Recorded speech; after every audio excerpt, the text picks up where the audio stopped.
Versus नेकपा एमाले र त्यसको नेतृत्व उभिएको छ समाजमा। जेनजी आन्दोलनको स्टेक होल्डरहरू नजानिने ढङ्गले मान्छेले आफूलाई दाबी गरिरहेका छन्, चाहे त्यो नेकपा माओवादी तत्कालीन पार्टी होस्, नेपाली काङ्ग्रेसको एउटा हिस्सा होस्, राप्रपा होस्, रासपा होस् र अरू थुप्रै प्रकारका विभिन्न प्रकारका स्वतन्त्र अभियान चलाउनेहरू हुन्।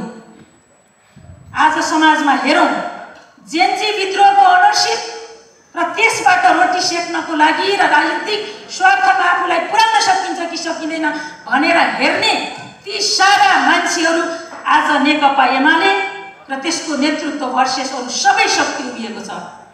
सायद यो प्रतिकूल अवस्था हो, सायद यो प्रतिकूल अवस्था हो। आज सम्झेर हेर्दा हामीमाथि थुप्रै यस्ता बाछिटाहरू, यस्ता हावाका झोक्काहरू, यस्ता ढुङ्गाहरू लागि नै रहेका छन्। यो 4 दिनको मात्रै घटना हेरौँ, 4 दिनको मात्रै घटना, सोसल मिडिया, भर्चुअल प्लेटफर्म र अरू सबै ठाउँ हेर्दा मान्छेहरूको अभिव्यक्ति हेरौँ, समाज कहाँ जाँदैछ। तर यस्तो अवस्थामा जुन क्रान्तिकारी शक्तिहरू अब जहाँ जुन अवस्थामा अलमल गरेर बसिरहनु भएको छ, जो नेकपा एमालेको ब्याडमा नर्सरीमा हुर्केर विभिन्न ठाउँमा हुनुहुन्थ्यो, ती सबै मान्छेहरू अब नेकपा एमालेको यो आजको राष्ट्रिय जिम्मेवारी पुरा गर्नको लागि, आजको यो सार्वभौमिकताको रक्षा गर्नको लागि, सार्वभौमिकता मात्रै होइन, सार्वजनिक सम्पत्तिको रक्षा मात्रै होइन, नागरिक जीवनको रक्षाको लागि पनि नेकपा एमाले भएर शक्तिशाल जस्तै हुनुपर्छ।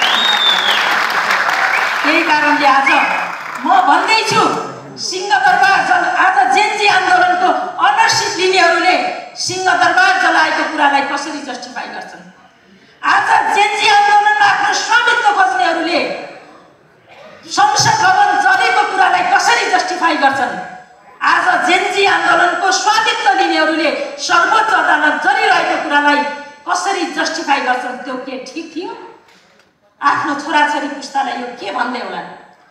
जेनजी आन्दोलन मात्रै होइन, सार्वजनिक जेनजी आन्दोलनबाट सार्वजनिक सम्पत्ति मात्रै होइन, व्यक्तिका निजी प्रतिष्ठानहरू, उद्योगहरू, निजी घरहरू सयौं सयौंको संख्यामा